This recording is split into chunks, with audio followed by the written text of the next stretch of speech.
Hi all.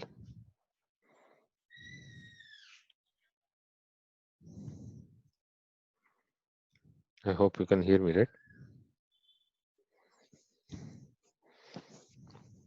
Hi Sudha. Hi all. I'm sorry I joined from my daughter's name actually. Her meetings are going on. Just fine.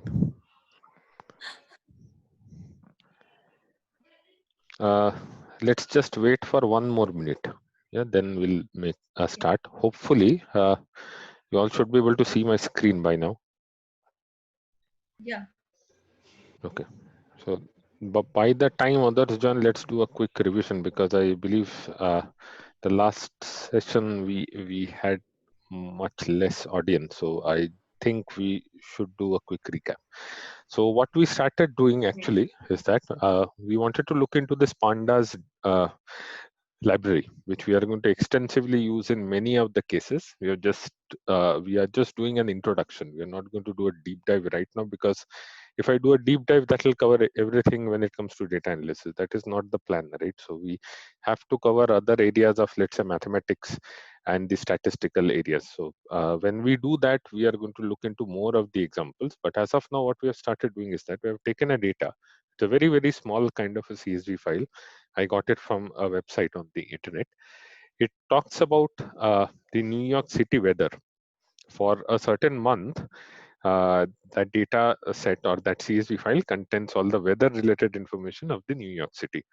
Now, that's specifically, to be honest, for the month of January for 2016. So it's kind of a daily aggregate of what has happened per day with each and every parameter. And then we took that as a case study because if we take or if we approach this problem as a case study, there are a couple of things or a few things that we will be able to approach quite easily. First of all, as you can see in this notebook, we have given it names and let's say comments and texts and all that. So that is something which we have done using this drop down.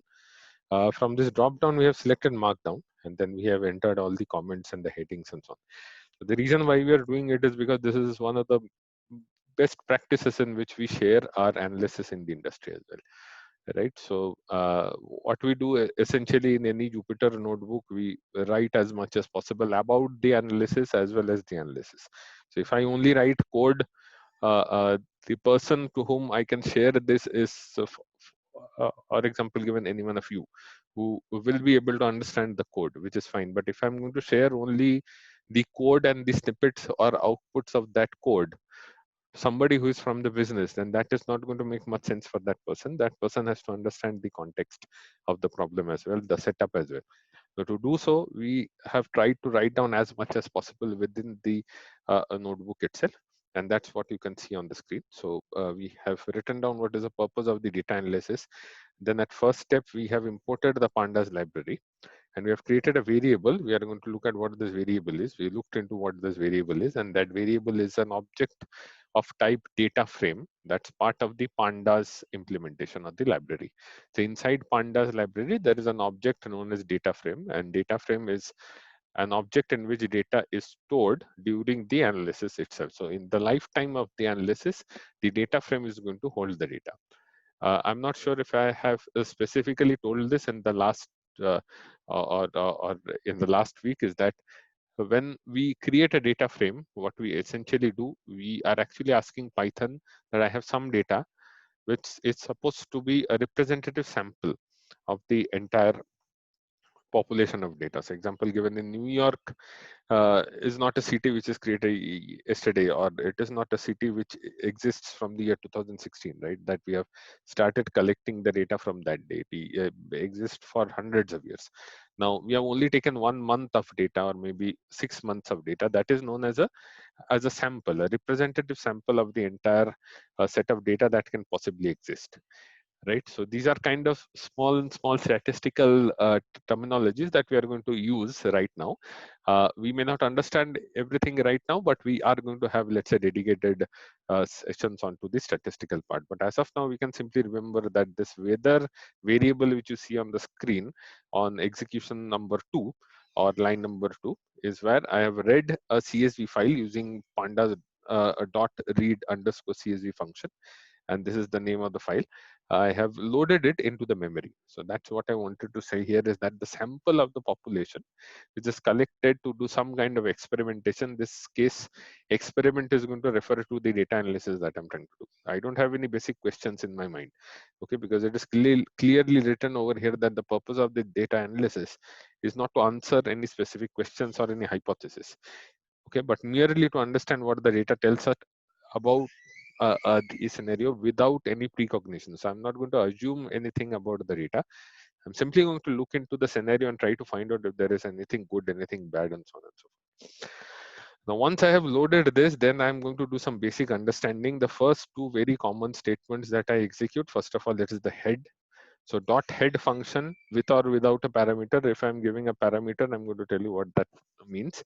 With a parameter, it's going to show me X number of top rows. So it is going to scan from the top of the data frame and read, let's say, 5 rows by default. I can extend that by saying head 1, then it is only going to show me the first row and so on. If the CSV file already contains data in the right format, then it should be comma delimited. It should have all the headings and so on. By default, pandas will be able to read that.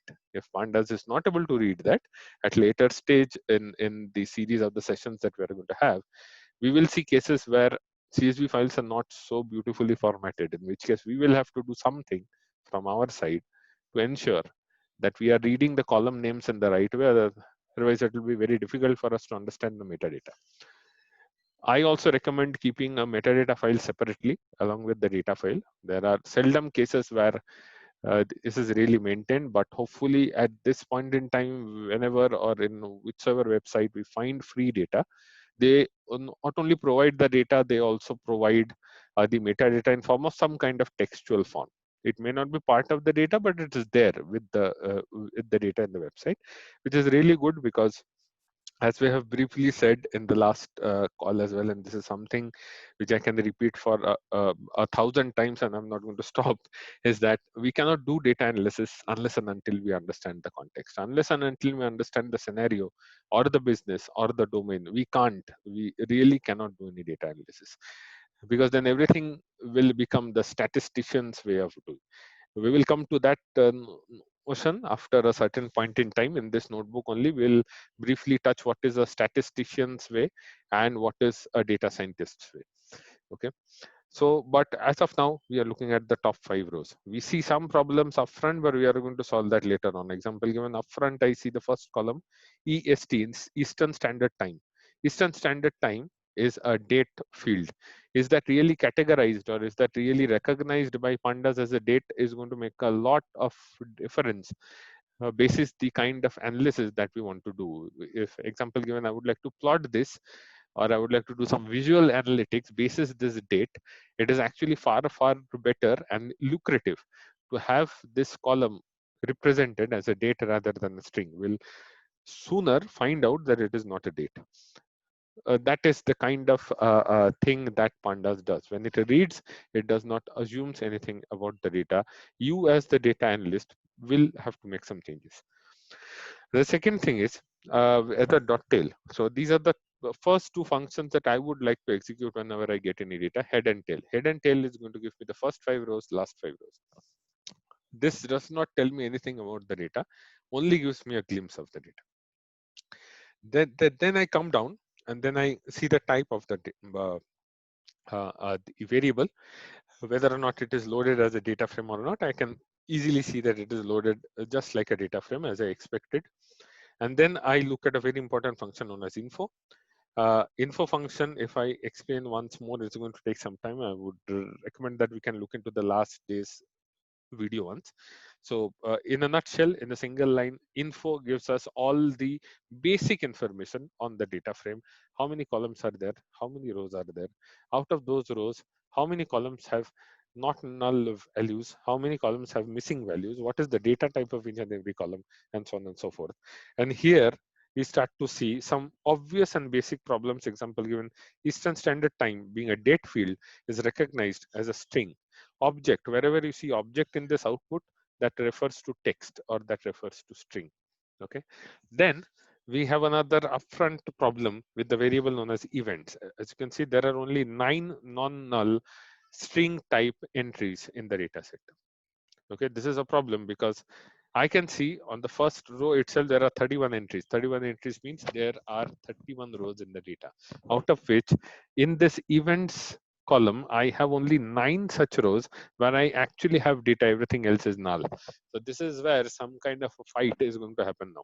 Okay, some kind of a real fight is going to happen, and we are going to take some kind of a call. As of now, we may take the simplistic call. We are going to avoid taking a judicious call because we are simply learning here. But when we are going to do actual case studies, we are going to take some more judicious call, when I would like all of you to contribute as well. Now we are, as I said, by means of markdowns, by means of comments, we are going to write this as part of our analysis, as part of our page. This is going to give a very good output or outlook to our end users. I can export this a notebook as an HTML page, and I can embed this into my website or into my blog. And then people looking at this analysis will not be overburdened or bored by means of the code and the output which is getting printed on the screen, which is usually the case with the business side of people. So people who are onto the business side will more be interested into knowing the insights rather than the code that I've run, because for them it is not really going to make any difference if I'm not using Python and I'm using any other programming language. End of the day, they want to know what are the findings. So that's why I'm writing the findings over here, right? Then I he continued, and we looked into another function where one function is superimposed on top of another function. So we use the data frame. With the name of the data frame here is weather. So weather dot is na is going to return a data frame of true and false. It is going to be a data frame of booleans, and then I'm taking a sum. Now this boolean output, as the name implies, is na. Is any field or is any cell not available? Is na. Okay, so is any field not available? That is why it is known as is na. So if I have is na, it is going to give me a boolean output of the same size and structure of the data frame itself, where each and every cell, which is an intersection of row and column, is going to tell me whether I have data in there or whether I don't have data in there. It's going to be true if it is not available.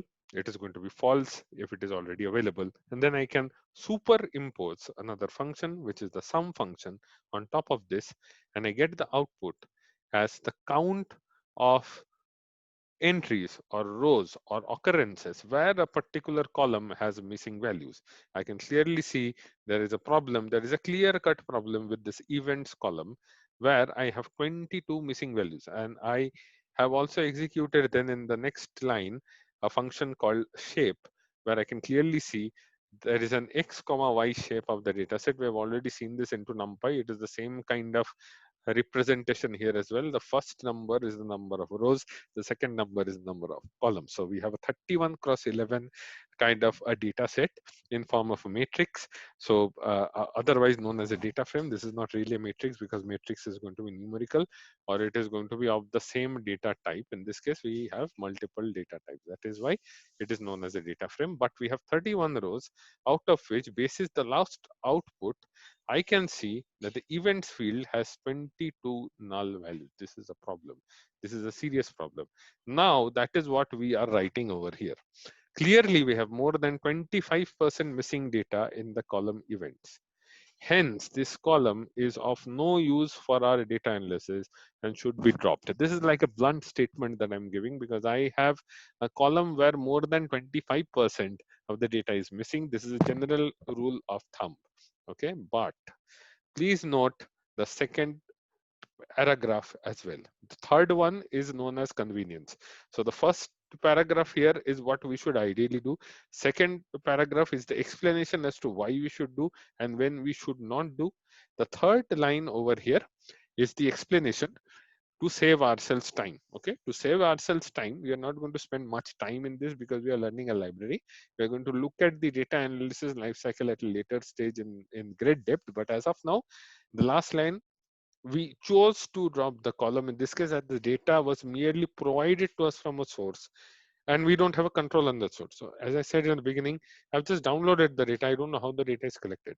So I have no control on the data. That's why I'm choosing not to take any responsibility to do anything with this column.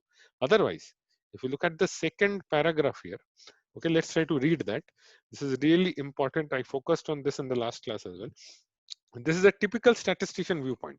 If there is anything missing and more than 25% of the data is actually missing, I get rid of that column. But from a business point of view, from an ethical point of view, it is the duty of a data scientist to go back to the source of this data and find out at the first place as to why this data was missing or why this data was not captured. How is this really possible that if I'm capturing weather data now, if you look at this from a very non-technical kind of a point of view, you can clearly understand weather data as of date is collected by what? By some kind of sensors. Sensors usually don't go wrong. I have all the other fields where I have the data. Had it been the case there was a problem with the sensor, then I wouldn't have captured the rest of the fields properly as well. I have 11 columns. I don't have any problem with the rest of the 10 columns. I have a problem with one of the columns. There is something going wrong over here. Either it is because of manual entries. There can be many reasons, right? Manual data entry issues can be there. Software issues can be there. Data capture issues in the hardware can be there in that city and so on.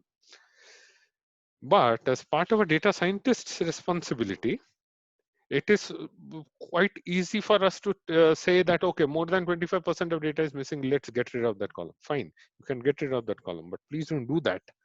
Please don't do that without investigating the root cause. If you don't know the root cause as to why it was missing, there will be scenarios where you will be dropping the data, and this is something I have myself done. Okay, I have myself done such kind of, let's say, mistakes when I have put the data analysis into production, and I have done such kind of a mistakes where I thought statistically this column doesn't have much of a value, why don't I remove it?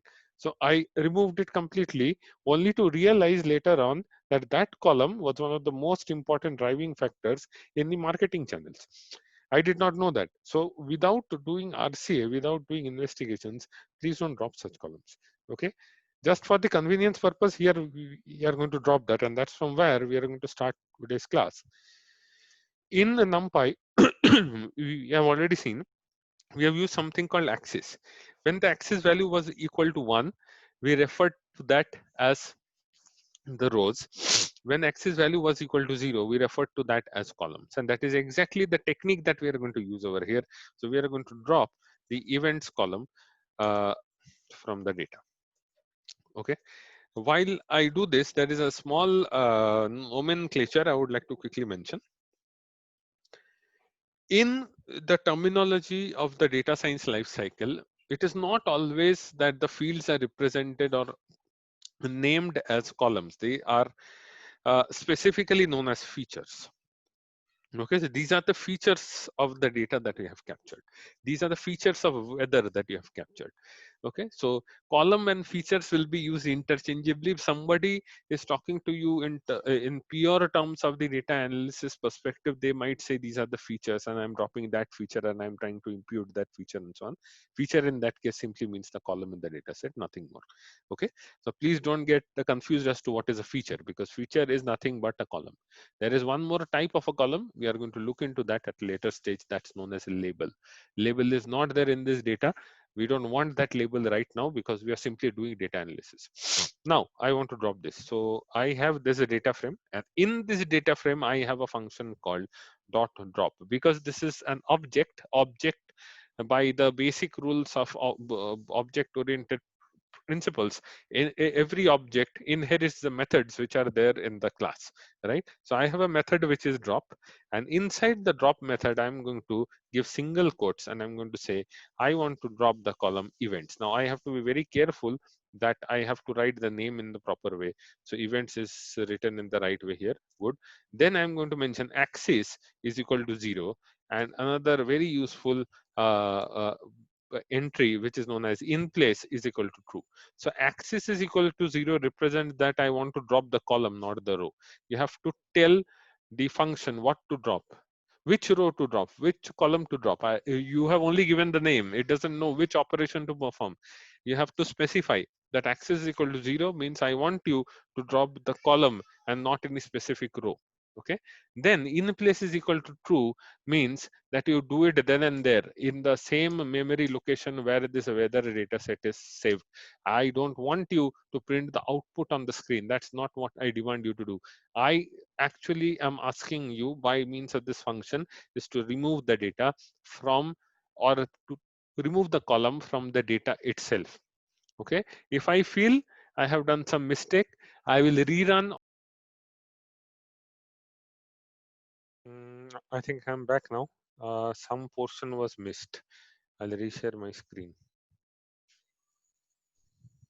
Okay. I hope we can see the screen now. So not sure what we have missed. So what we are doing over here is we are taking the data frame. We are using a method known as drop. We are passing the column name that I want to drop. To signify it is a column, I'm using access is equal to 0, in place equal to true, drop it then and there, don't display on the screen. If I execute this, okay, this is giving me an error. Events not found in access. Why? I have this, right? And why is that not there? Let me just check if I've done any mistake. Yes, yes. So 0 was for row. I'm sorry. Axis is equal to 0 means row, and axis equal to 1 means column. Okay. I can also verify this. Verify if the column is dropped. There is a very, very easy way. I'm now going to use a new function. I'm not going to use the info function. I'm going to use a new function known as columns. Okay. Now this is really not a function. It is actually a variable. So I'm not giving any brackets here. I'm just going to execute, and I can clearly see a list. It outputs a list of all the columns which is there in the data set. Clearly, I can see that there is no column now known as the events, right? I can see, let's again check the number of missing values. Okay, so what I'm going to do, weather dot is na, and then I'm going to append the sum function. Now I can see the data set is quite good. There's still some problem with wind speed mph. Okay, we are going to look into that at a later stage. Okay, we are not going to do that right now. This is a very specific case, and there is an interesting theory behind this. If I do this right now, you will be nothing but confused as to why we are doing and how we are doing. We are here to only know the library first of all, then we will look into the ethics or the aesthetics when we go into the data analysis part. Now we have a data set where, let's say, I'm just quickly going to run this info function. I have 31 rows and now I have 10 columns. Okay, I don't need this part now, so let me delete. Now I have got the data. Somehow I have tried to manage the data in a way that I have got rid of one of the variables which I thought is not really required. But then checking the information of the data set once more, let me see what else I can do. As part of the data analysis, can I do something else? The answer is yes. First of all, last day or in the last class, we have observed this. I'll just go back and I'll just show you what is my observation. One is something we can ignore now, 2 and 3. Okay. Column 2 says Eastern Standard Time actually contains a date in this format, but it is recognized as a string column. I need to convert this into date. I need to do that. So I'm going to find a function in pandas library in the documentation, and I'm going to apply that, and then I'm going to do that. And this will also show you how to find functions or available, it's a methods which are already available in the library. There are plethora, you won't be able to remember them. It is quite useful to simply keep the documentation handy so that you can go back and you can refer to them, right? The third point is column precipitation in. Shouldn't this column be a numeric one? In the last class, we went to Google and we searched for the term precipitation. Why? Because I am not a domain expert here. This is really wrong. I should not be doing this analysis myself. Ideal condition. Ethically, I should not be doing this because I don't know anything about weather itself. I'm not an expert when it comes to weather. Okay, so I should not be doing that, and that is exactly a very, very important point ethically. that you should be aware of the business that you are working with. If you are not, it's going to create a huge problem at a later stage. So keeping that in mind, I am not a weather expert. I took that word and I went on to Google.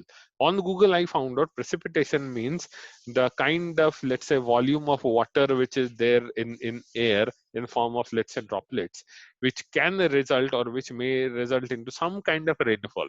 Okay, it may not be directly related to rainfall, but it may induce rainfall. And that's what I found out in the last class. That's what we saw. It is there in the video as well, you can see. So that is usually represented in terms of percentages. So it is basically a number. And I could clearly see there are certain cases where this precipitation field has string values. You see over here in row number 26, or this is actually row number 27, because in Python indexing starts from 0, right? So that's why this is 26. So in this case, you see there is a value called T, and then the other values looks to be like 0. I don't know whether it is really 0 or O. So I don't know who has collected the data, how it is really done, but it seems to be a problem because precipitation should not be anything other than a numeric value. And that is my assumption. Maybe that assumption is wrong, but I'm going to treat that. I'm going to treat that somehow. So I have two problems. I have to convert the EST column from string data type to a date data type. Okay. Now imagine you are doing such kind of analysis and you don't know how to do. So I'm going to go to Google. I'm going to search pandas data frame, convert string column to date, and it clearly gives me a link to a lot of websites. I'm not going to go there. There is one website I can go. The Stack Overflow is also very good. And this is the documentation. So you can go to the documentation. Usually the functions which are available in the documentation is almost always the same. Newer versions of the library may have some improved things in place, but usually they are the same. So from the documentation, I see there is a toDateTime function that I can apply and I can convert it. Is there any example? Let's see. Let's find out. Okay, yes. So I have an example like this. It does not really solve my problem, but I can give that try. The other example is something here. I have a series, it is trying to convert that into date time and so on. So let me go back to this example and see if there is something which is written over here that I can use. And here what I see is they have the same problem as I had. So they have a date column which is having 3 entries. There are 3 rows in the data, 3 non-null entries for date column, which is represented or read as an object or a string field. Okay, so here what they have done is they have simply done a pd dot to date time and they have converted it. Okay, let me try to do that and let me see if that really is going to work. And I'm going to use a trick which is given over here, which is known as the format. And I'm going to use the format to convert the string into date. And so that's what I'm going to do. I want to convert the column which is EST. That is how I'm actually representing this. If I print this, I get all the values of this column, right? So this is what I want to change. I want to change this with pd dot to date time. And then I'm going to pass the column first, which is this. And then I'm going to format, okay, this data into the form in which the data is. So we have already looked into this. This is month, this is day, and this is year. Okay, hopefully this should be converted. And now it gives an error. Okay, 1 1. Okay, yes, of course, it does not match the format. Let me get rid of this and see what happens. I think it has done the conversion. Let's check if the conversion was done properly. Oh, sorry, properly or not. Okay, so what I'm going to do, weather dot head, and I'm going to see if the conversion was done. As you can see, by itself it identified and it has converted all the data. I can do a bit more over here, maybe head 10, and I can clearly see it has converted it into very well. And let's see, also confirming the change from the info information of the data frame. Okay, so what I'm going to do, weather dot info. Okay, this should print a new data type now, which is date time 64-bit. Okay, you can ignore this ns. This does not really signify anything. The main thing is I've converted that object into a date time. So that is a really nice thing that I've done. Okay, I just got a notification. We have left with only 10 minutes. Fine. The second problem I have is this precipitation thing. This is going to take time, huh? Because this is not really a very easy thing to solve as far as I can understand. So let's check the values in precipitation column. Okay, one very useful way of doing this is a function that I'm going to show you right now. So I'm going to call the data frame, and then I'm going to give the column name over here. Okay. Okay. Now hold on. This is something that I have already done, right? As you can see, I've called a data frame, and then I have sliced it by means of the column name like this. Is there any other possible way in which I can do that? The answer is yes. The answer is, if I have a column in which in the name of the column there is no space, just like this column. This column does not have any space in its name, like it's a continuous text. Then I can print it like this as well. See, I can print the value like this as well. And there are some 5 to 6 entries where I see there is an entry called T, T, T, T, T. I'm going to get rid of that. Let me see if I can do that. See, if I do equal to T, I can clearly see that there is a set of, I don't know how many are exactly there. I cannot read it properly from here. Maybe I can count 1, 2, 3, 4, 5, 6, 7. There are 7 entries where the value in the precipitation in column is equal to T. Okay, so I would like to do this kind of an activity where I could clearly see that I have the values which is equal to T. Okay, now what I'm going to do, I'm again going to go back to Google. I would like to change or replace this value with a number. Okay, I would like to replace this value with a number. I don't want to get rid of this column. Precipitation is a very important column when it comes to the weather data. That is what we saw in the last class when we did a Google on this feature name. So I'm not going to get rid of this column. Anyways, it does not have any null values, right? So there is no point of getting rid of it. But what I would like to do is that I would like to convert the values. Okay, so pandas data frame replace column value. Okay, let's see if there is anything which I can do. Fortunately, the first link itself gives me a function which is known as replace. Okay, let's see an example and try to find out if this replace function is of any help to us. The answer is yes. As you can clearly see, I can replace any value like 0. In this case, they have these any value 0, 1, 2, 3, 4, and they are replacing 0 with 5. Clearly, the output shows 5, 1, 2, 3, 4. Let me try this. Okay, is that really applicable over here? Let me try. How have they written it?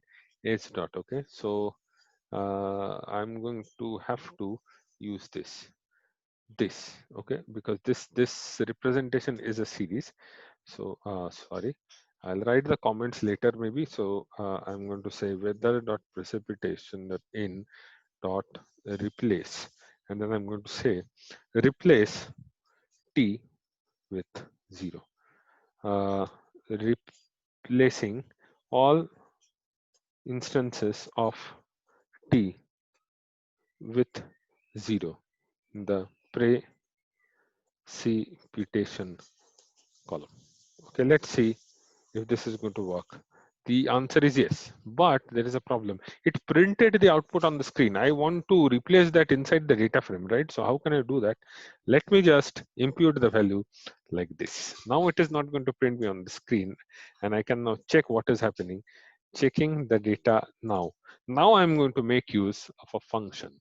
I'm not going to look at a very simple representation of the data, which was something like this, which I did earlier. What I'm going to do now, I'm going to do this.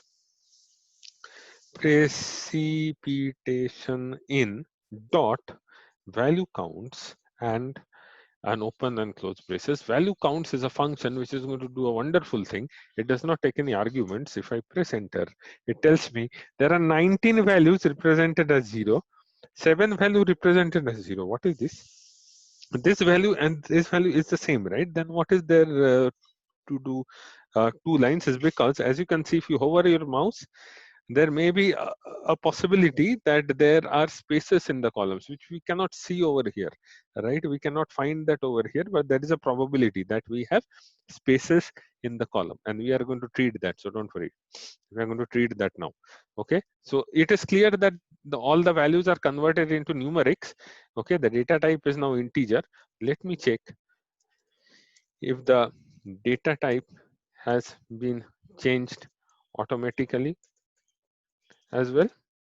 I have replaced, right? I've replaced T with a number. Let me see if precipitation is now an integer. No, I have to change that. I'll have to figure out a way to do that. But first of all, let me, or let us replace all the spaces in the values of the precipitation column. And how we are going to do that is the same way as we did earlier. I'm just going to copy the command from the previous line, and I'm going to put it over here. I'm going to now replace any space with nothing, right? I'm just going to replace spaces with everything. Now let me see if this has solved my problem. If this has not solved my problem, this is going to be a problem. No, it has not solved my problem.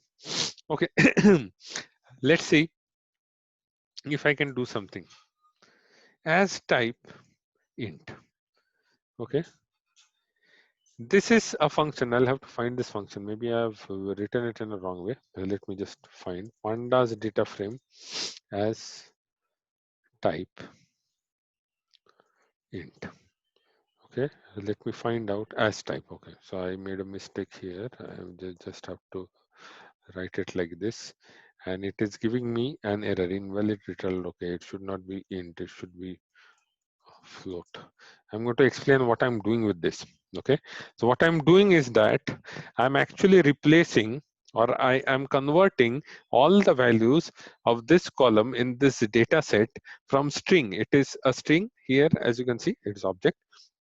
I want to convert that into numeric format, and that is exactly what I'm doing using this function as type. And then I'm imputing the values. So let me write the comment, changing, sorry, the data type of precipitation column from string to floating point or number. Okay, and that is exactly what I've done over here. Let's check if it worked or not. So how am I going to check? Weather dot info, and I can check now that precipitation in has been converted into float. Let's check the distinct values once more. So weather dot precipitation in dot value counts, and oh sorry, I should be using value counts and not count. Now it is giving me a proper result. Right now it is actually giving me a proper result. So what we have essentially done, let's quickly summarize. Hence we have removed the feature or column named events, as it had a lot of missing values. Then we have treated the precipitation feature or column in the data in numeric form. Okay, this is exactly what we have done. We are going to take a pause now because we have less than a minute. I will share you the pandas notebook, obviously, along with the video. Let's take a pause and let's see if there are any questions from anybody.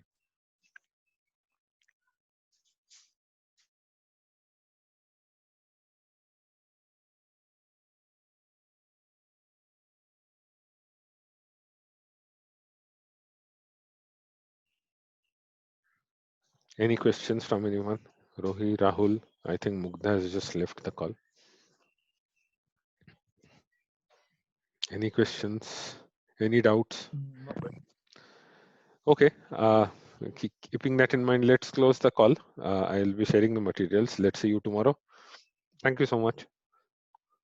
Thank you. Good Thank night. you. Bye. Bye.